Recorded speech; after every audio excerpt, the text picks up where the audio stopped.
Nu, sveiki!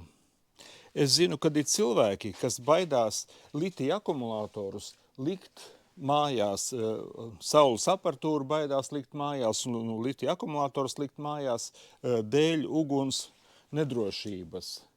Bet pasieties, es pirms pāris dienām saņēmu no Ķīnas atkal šādu te kastīti vienu ar tādiem te ugunsdzēšamajiem tādām kapsulām, kas speciāli paredzētas ir degošu litija akumulātoru dzēšanai. Un es te pieliku klāt mobilo telefonu, ķīniešu valodā te rakstīts, pārtulkoju.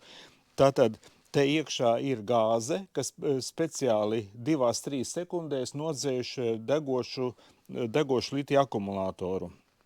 Un tas darbības princips ir tāds, ka pie temperatūras 175 plus mīnus 15 grādi viņi sprākst vaļā un momentā nodzēš tos degošos akumulātorus.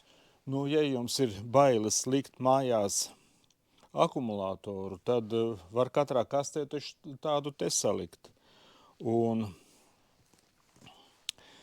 tas maksā, ja nekļūdos pa 10 gabalām, es samaksāju 207 eiro ar visu sūtīšanu, un plus dabūju maksāt muitu. Muita bija kaut kāda 60. Nu, tad zem 300 eiro pa 10 gabalām. Tātad viena nedaudz zem 30 eiro tāda te maksā. Un es viņu likšu, šī te metāla akumulātora kaste būs apakšā kemperim zem grīdas ar 314 amperu stundu 12 voltīgu akumulātoru. Es obligāti likšu iekšā tādu, un visos pārējos akumulātoros visur arī tādi salikti.